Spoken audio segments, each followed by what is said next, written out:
Que a paz de Jesus seja conosco. A Márcia, quando falava aqui na frente, ela fez referência a Paulo quando disse: combati o bom combate, guardei a fé, segui adiante. Esse é o objetivo do homem do presente, do homem do futuro. Combater o bom combate. Seguir adiante mediante as dificuldades mais terríveis do caminho. E a humanidade está um tanto quanto assustada, agora mais equilibradamente, com a pandemia que nós estamos atravessando. No entanto, eu vos advirto que nós passamos por um processo pandêmico há muitos séculos que por enquanto não tem vias de se acabar. Que Kardec, o Evangelho segundo o Espiritismo, há 160 anos atrás, asseverou que seria o maior flagelo da humanidade. E com pandemia do Covid, sem pandemia da Covid, esse flagelo, ele é determinante. E nesse período que as pessoas se voltaram para dentro dos seus lares temerosas, por medidas sanitárias, se afastaram do núcleo religioso, esse flagelo ganhou corpo. Tanto é que agora no retorno aos núcleos religiosos, no trabalho ou na frequência, muitos não voltaram, ainda permanecem em seus lares, temerosos. É entendível em alguns pontos, mas demonstra um certo comodismo de algumas outras pessoas no outro. Esse flagelo que eu estou falando, que muitas pessoas se esqueceram, que eu tenho certeza absoluta de montar em guarda contra, é a obsessão. Procuraram se precaver de tudo, se esqueceram da influência dos espíritos. Porque se indo ao núcleo religioso, nós não conseguimos manter a nossa fé, não que você dependa de ir num núcleo religioso para manter sua fé, nada disso. A fé é algo íncito dentro de nós, mas nós precisamos de motivação, nós precisamos de amparo, nós precisamos de apoio social para nos fortalecer em nossas fraquezas. Ou alguém aqui se acha imune aos seus vícios, suas dificuldades e suas mazelas? Ninguém está imune. Nós vemos uma população mais distante de Deus. Porque quando você se preocupa demasiadamente com um ponto e esquece o outro, se enfraquecem os sentidos. A vinda à casa espírita, ela é muito importante, porque fortalece nossa relação social, porque nos dá ânimo, porque nos tira muitas vezes daquele inferno que é a nossa casa. Culpa nossa. Porque muitas vezes nós não sabemos fazer o mínimo para manter a harmonia no nosso lar. Saímos do nosso lar com dificuldade para vir ao núcleo religioso, e quando aqui chegamos não queremos voltar. E não é certo isso. O nosso lar tem que ser o templo do Espírito, tem que ser o templo de Jesus também, porque senão é lá que vicejamos, que passamos a maior parte do tempo. Por isso é que Kardec, ele cita, está em o Evangelho segundo o Espiritismo, a obsessão é sempre o resultado de uma imperfeição moral. Pessoas em processo de santificação ou com sentimentos nobres não passam pelo processo obsessivo. Podem ter seus efeitos colaterais, mas não são influenciados, porque não estão na mesma faixa vibratória dos espíritos inferiores. E se não tem afinidade vibratória, não tem obsessão. Ele vai mais além e diz: os maus espíritos pululam ao redor da terra, em consequência da inferioridade moral de seus habitantes. Sua ação malfazeja faz parte dos flagelos que a humanidade suporta nesse mundo. A obsessão, como as doenças, e como todas as atribuições da vida, deve ser considerada, pois, como uma prova ou uma expiação, e aceita nessa condição.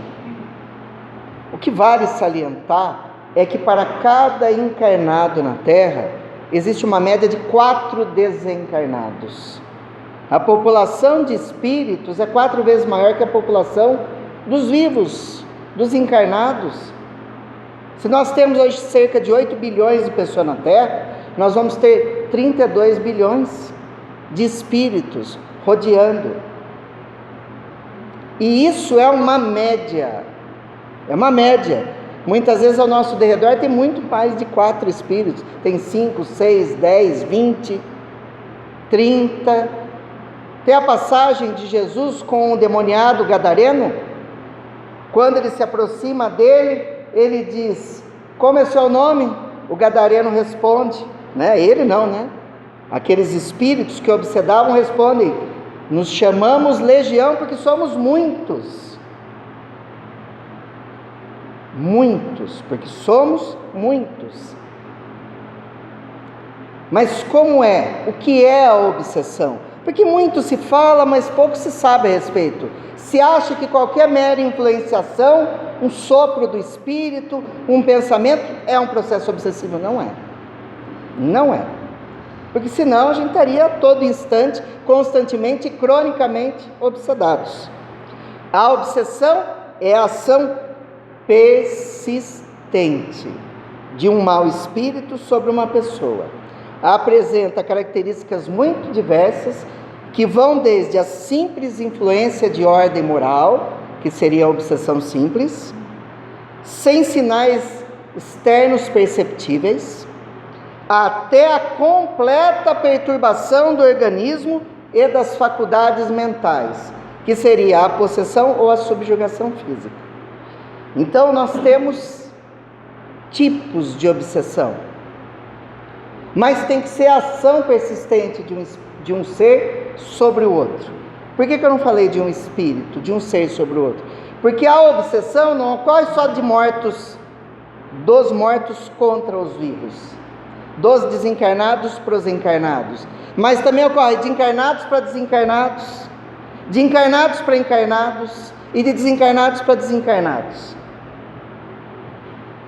Como é que acontece dos mortos para os vivos? É o que a gente mais sabe e conhece. E dos vivos para os mortos, supostos, né? Dos encarnados para os desencarnados. Quando parte um parente, um ser querido que nós não aceitamos, que nós nos revoltamos, o ser está, porque a gente acha que ele está pior do que quem partiu, né? Muitas vezes até está, mas não é assim que devemos pensar. Ele está num processo de transição que é difícil, porque a maioria das pessoas não se preparam para o trânsito da morte. E a adaptação para o mundo espiritual é difícil para aquele que viveu uma vida mais materializada, mais materialista, mais apegado aos bens terrenos, sem conhecimento da viagem que teria que realizar inevitavelmente. Então ele precisa de uma adaptação, de uma conscientização do seu estado de espírito, que ele continua vivo, mas o corpo está morto. Que existe uma vida após morte, que a maioria das pessoas dizem-se que creem na vida após morte, mas não acreditam em nada, pois que visitam os seus mortos nos túmulos, acreditando que lá eles estão, quando só estão os seus despojos ou a sua roupagem. E isso não é a atitude de quem crê na vida após morte, mas na atitude de pessoas materialistas e que não creem em nada. Infelizmente, essa é a verdade. Então esse espírito precisa da adaptação, precisa do tratamento, porque alguns males que nós cometemos contra o nosso corpo físico se irradiam no nosso corpo espiritual, com o nosso perispírito, e muitas vezes chegamos com o perispírito danificado no mundo espiritual e precisa de tratamento, e muitas vezes no mundo espiritual não há tratamento e a pessoa reencarna com o perispírito danificado, ocorrendo então as doenças que vêm desde o berço, que são chamadas de doenças congênitas, sem explicação, que o povo reclama, que se acha desgraçado, que Deus abandonou, mas que são doenças advindas do perispírito danificado por males realizados em reencarnações anteriores. Então ele precisa daquele tratamento no mundo espiritual, ele precisa trabalhar, progredir, para ele se preparar para poder reencarnar. Nesse meio tempo, aqui que está aqui, egoisticamente, quem fica na terra, começa a chamar, porque não aceita. Aí o espírito para o seu processo de adaptação, sua progressão, sua melhora, para atender o bebê chorão que se encontra aqui. Porque nós achamos que os espíritos estão à nossa disposição, que são nossos capatazes, que são os nossos empregados, quando eles são nossos irmãos e merecem todo o respeito. Não devem ser chamados à toa, mas com amor, com carinho e com desapego, como nós gostaríamos que fosse conosco. Fazeis aos outros aquilo que você gostaria que fosse feito. Mas eles vêm por sentimento de carinho, pela insistência. A obsessão na ação persistente, tem muitos encarnados que são persistentes, aí ele impede a sua progressão. E além de não ajudar quem aqui ficou, um vai perturbar o outro reciprocamente, porque ele vai transmitir àquele que ficou as suas dores, trazendo problemas simbióticos ou atraídos, que você vai no médico, não aparece no exame, clinicamente consegue identificar, mas a pessoa tem dor no coração, tem dor na perna, dor na cabeça, dor no intestino, porque é algo atraído daquele que partiu. No acoplamento de perispírito para perispírito, ele transfere suas dores para aquele que aqui ficou.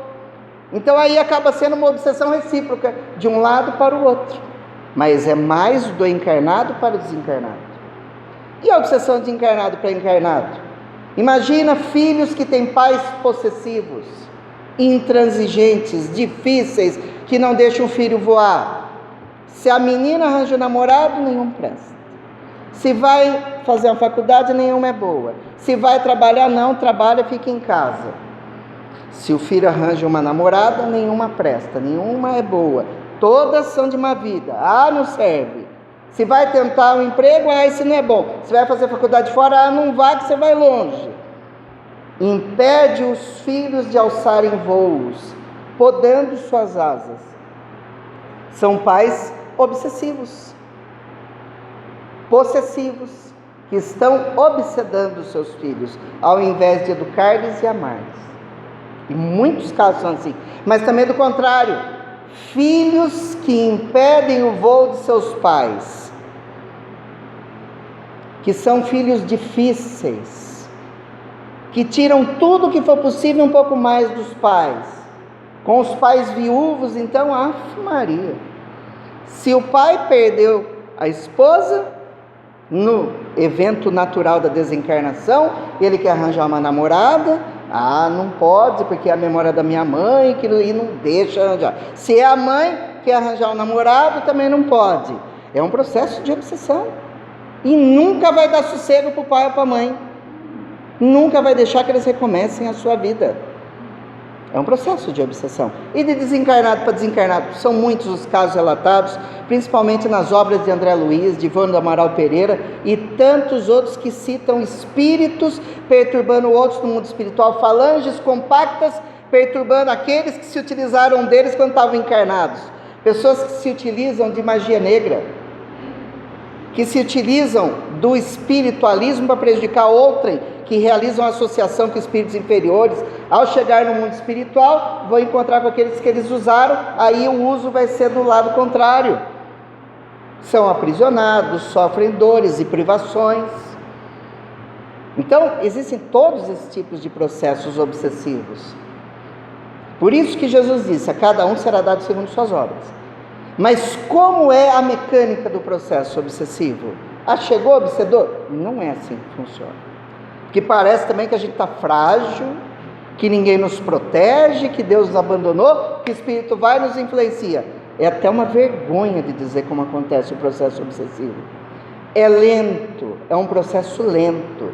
Porque para o Espírito nos obsedar, é necessário que ele nos perturbe e a sua persistência seja de 24 horas por dia, 7 dias por semana. É assim. Então tem 3 etapas básicas para acontecer, para o processo se definir como um processo obsessivo. Primeiro, da tentação, o espírito se aproxima, tenta ver se tem afinidade fluídica e se é escutado ele é escutado pelo obsedado. Então, vai demandar alguns dias, e muitas vezes ele faz alguns alinhamentos para que o obsedado baixe sua vibração, para que casem-se os fluidos e ele possa influenciar com mais facilidade. Por isso que demanda tempo. Influencia aqui e acolá, né? É o período da tentação. Você é tentado. Ele vai começando a se interferir na sua vida. Aí depois que ele consegue o casamento fluídico, vem o período da influenciação. Que daí ele, mais dono do seu psiquismo e das suas ideias, ele começa a interferir decisivamente sobre suas atitudes. Mas você ainda tem controle sobre seus atos. Você ainda consegue definir que algo errado está acontecendo. E por fim, para aquele que não vigia e ora, como Jesus orientou, e acha que está tudo bem, que está tudo jóia, eu acordar com o pé esquerdo, eu chutar o gato, eu brigar no trânsito, eu ir mal no emprego, eu brigar com a esposa, brigar com o filho, está sempre mal-humorado, achar tudo ruim, toda comida não presta, as roupas que eu uso não prestam. A pessoa acha que está ótimo, já passou da época de ir no médico, no especialista, no terapeuta, no centro espírita, na umbanda, no candomblé, vai em algum lugar, mas não fique assim perturbando assim e ao próximo. Algum problema está acontecendo. Depois vem no centro espírita e acha que um tratamento, uma desobsessão e um passe vai resolver. Ave Maria, gente. Você ficou fermentando essa situação meses e anos. Aqui não tem varinha de condão para resolver, nenhum lugar tem. Nenhum lugar tem. Mas as pessoas querem. É a mesma coisa que você vai no médico, você se arrebenta, você faz tudo que é errado. Aí quando você está arrebentado, mancando, você chega para o médico e fala, me cura. Ele fala, agora fica difícil, filho, vai com calma, vou te curar. Talvez, mas vai de tempo. Da mesma forma com a obsessão. Porque quando o processo se instala, quando ele se instala, aí o espírito tem o domínio ou a posse sobre você. Aí ele faz o que ele quer com você. Como comerciante, que deixou a vida de lado, e a sua religião é a sua pastelaria. Isso é obsessão simples.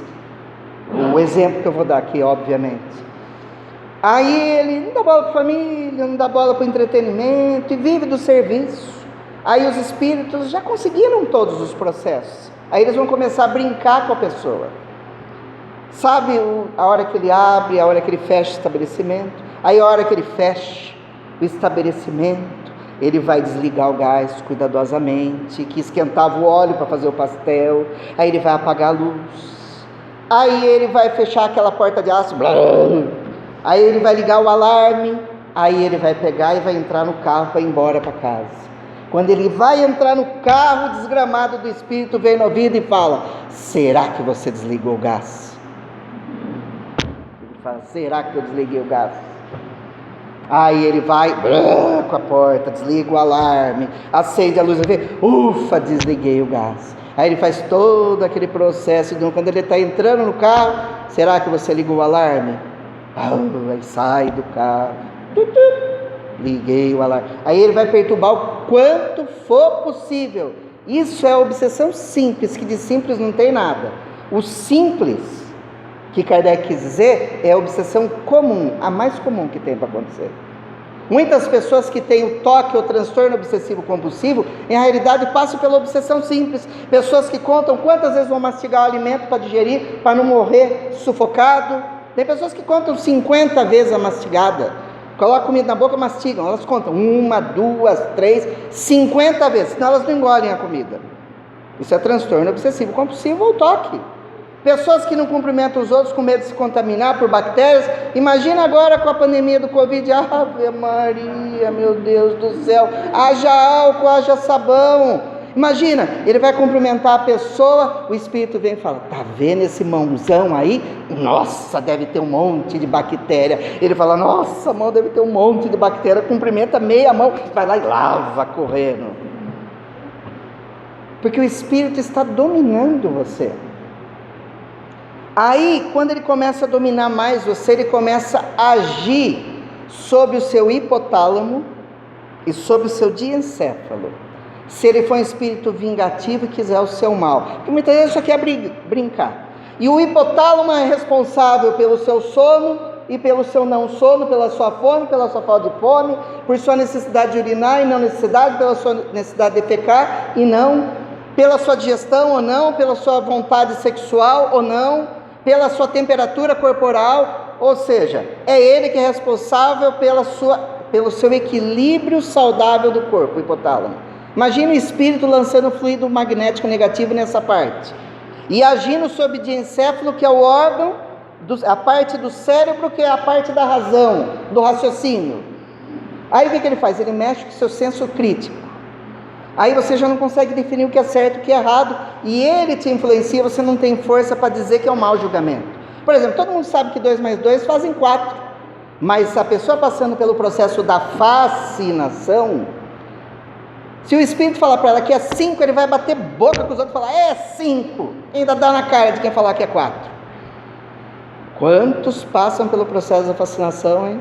No nosso mundo? Estão vendo que estão errados, estão fazendo coisas absurdas e acham que está tudo bem. Existia um homem no passado que ele conseguiu dominar uma nação através da fascinação, da obsessão de encarnado para encarnado. O nome dele era Adolf Hitler. Até crianças em fotos levantavam a mão para o Führer. Você acha que elas sabiam o que elas estavam fazendo? Processo de fascinação. Depois, quando esse espírito ele age mais sobre o seu psiquismo, ele começa a dominar a sua mente. Você já não perde o senso crítico. Você tem nenhum controle sobre sua mente, que é o processo da subjugação. O espírito domina a sua mente. Conta Kardec um caso que um homem atravessava uma praça e toda vez ele indo trabalhar, que ele encontrava com uma mulher, ele se ajoelhava e pedia ela em casamento. Nem conhecia a mulher, passava uma vergonha. Aí falava, por que você fez isso? Eu não sei, só sinto o meu joelho dobrar e eu sou obrigado a falar. É a subjugação moral. É a subjugação moral. Quantos não passam por esse processo? Quantos não matam as pessoas num processo de subjugação? Quantos não provocam agressões e brigas indizíveis dentro do lar, em outros ambientes, por causa da subjugação? Porque são dominados por outros espíritos. E como se não bastasse, existe um momento que o espírito tem a posse sobre você. Quando ele se inteira sobre toda a sua parte psíquica e física, ele consegue se substituir ao seu espírito, o que é chamado de possessão, mas que é a palavra muito pesada, ou como Kardec chamou de subjugação física. Quando o espírito afasta o seu do seu corpo e ele age diretamente sobre o seu corpo, que na mediunidade é chamado de incorporação, que o espírito faz a mesma coisa, mas para fazer o bem, né? Nesse caso ele faz para te dominar, para você passar por situações difíceis. É o que aconteceu com o endemoniado gadareno que consta no Evangelho, que ninguém conseguia segurá-lo, correntes ele arrebentava, homens não conseguiam segurá-lo, ele batia em homens, vivia nu nos túmulos, roía ossos, até que na presença de Jesus, aquele que dizia que estava tomado por um grupo de espíritos chamados legião, não teve o que fazer, por causa da força moral de Jesus. Eu já tratei de muitos casos de pessoas passando pela subjugação e pela possessão. Para vocês entenderem como é complexa essa situação desse fenômeno, que quando controlado é um fenômeno mediúnico, quando descontrolado é um fenômeno obsessivo, Kardec cita o caso de uma criança, de uma menina, que tinha 14 anos, e ela começou a ter a manifestação do seu irmão, que havia desencarnado com 20 anos. Resolveram pesar a menina. Ela tinha o dobro do peso quando ela estava recebendo a manifestação do espírito do irmão. Porque é um processo de incorporação. Está incorporando a presença. O peso modifica. A fisionomia, há uma transfiguração. E no processo possessivo acontece a mesma coisa, a pessoa se transfigura, ela se modifica, e muitos são os casos. Existiram, Kardec cita na Revista Espírita, os possessos de Morzeine na Alta Saboia, na França. 250 mulheres ficaram anos passando por esse processo possessivo. Teve a chamada doença da dança na Europa, em Estrasburgo, acho que em 1415, em que uma mulher começou a dançar, ficou dançando 3, 4 dias, até que ela morreu de estafa, de cansaço, o coração parou de bater. Outras 100, 200 mulheres morreram da doença da dança. Começava a dançar, não tinha que fizesse parar. Morria de parada cardíaca, de cansaço, de estafa, de tudo. Aconteceu. É uma pandemia. Porque uma epidemia é quando é no local específico. Se fosse só no Brasil, seria uma epidemia. Quando sai do Brasil, vai para a América do Sul inteira, vai para a Europa, chama-se pandemia. É assim que funciona. E essa dança da música, ela passou a ser uma pandemia, porque saiu em diversos países da Europa. E a questão é, nós vemos que existem os processos obsessivos e eles chegam a um ponto muito difícil. Porque se no começo você tem um livre-arbítrio de decidir se você quer seguir os bons espíritos e fazer as coisas boas, ou se você quer seguir os maus espíritos, porque está em suas mãos decidir as presenças ou as companhias que você tem. Por isso que no Espiritismo a gente diz, me diga quem tu és que eu te direi com quem tu andas. Depois que o processo se instalou, já não basta o seu livre-arbítrio. Você precisa de um auxílio de terceiros para você sair dessa situação. Mas André Luiz, no livro Estude Viva, ele dá alguns sintomas de como a gente entender que está se iniciando um processo obsessivo. Dificuldade em concentrar ideias e motivos otimistas. A ausência de ambiente íntimo para elevar os sentimentos em oração ou concentrar-se em leitura edificante. Indisposição inexplicável, tristeza sem razão aparente e pressentimentos de desastres imediatos. Aborrecimentos e manifestos por não encontrar semelhantes ou assuntos sobre quem ou o que descarregá-los. Pessimismos, irritações surdas, queixas, exageros de sensibilidade e aptidão a condenar quem não tem culpa. Interpretação forçada de fatos e atitudes suas ou dos outros que você sabe não corresponder à realidade. Hiperemotividade ou depressão raiando a iminência do pranto. Ânsia de revestir-se no papel de vítima ou de tomar uma posição absurda de automartírio.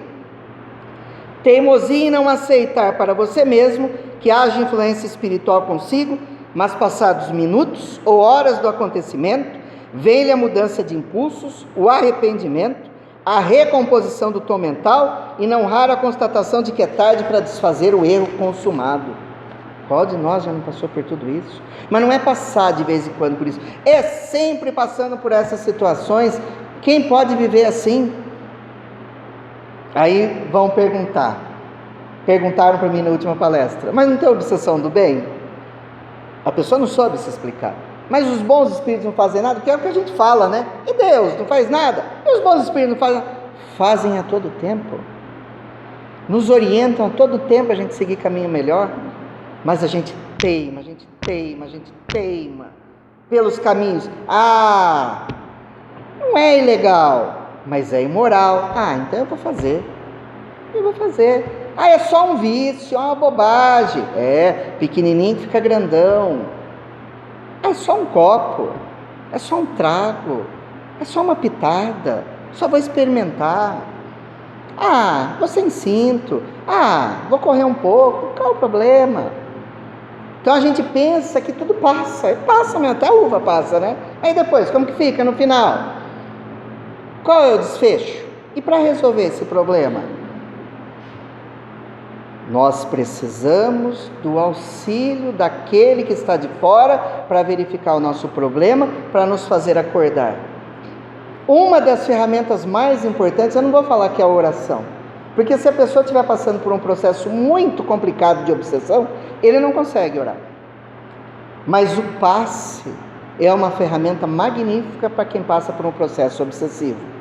Porque no processo obsessivo ocorre o vampirismo e o espírito suga a energia do obsedado, para ele não ter força para lutar contra a obsessão, e também porque eles vivem como vampiros sugando da energia alheia. No passe, quando você recebe o passe, você recebe uma transfusão de energia que está faltando, então você já fica mais animado. Aí depois, através do passe também, o passe vai para aquele que está te obsedando, e ele atormentado, começa a ficar também atormentado com aquela ação fluídica e começa a mudar de ideia e ter outras concepções. e começa a acontecer o afastamento. Mas não é suficiente, porque é necessário o processo desobsessivo. Conversar com o Espírito, explicar que a vingança não é o melhor caminho, para ele entender que ele é um filho de Deus e que esse não é o melhor caminho.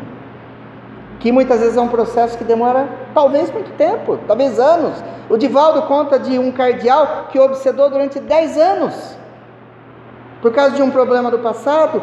Não o impediu de fazer suas tarefas, mas o atormentou durante 10 anos, até que a mãe dele reencarna e o Divaldo recebe essa criança, que acham numa lata de lixo e levam na mansão do caminho. Ele pega a criança, entre as 400 que ele adotou, adota a criança e cuida dela. Não é feia, uma lata de lixo, cheia de formiga. Quando o espírito vê que era a própria mãe que o Divaldo estava adotando, ele não quer mais saber de obsedar o Divaldo e passa a ser protetor do Divaldo Pereira Franco, porque o amor cobre a multidão dos pecados.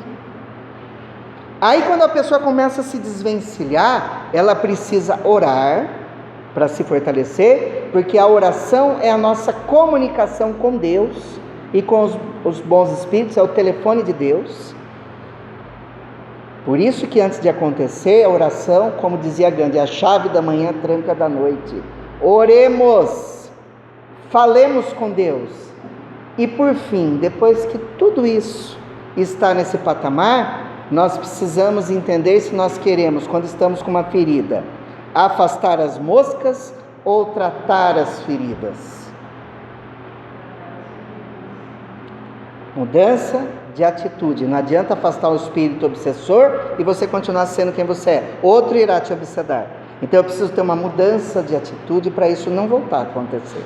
Então está em nossas mãos a nossa cura, a nossa melhora, o nosso sucesso e a nossa paz de espírito.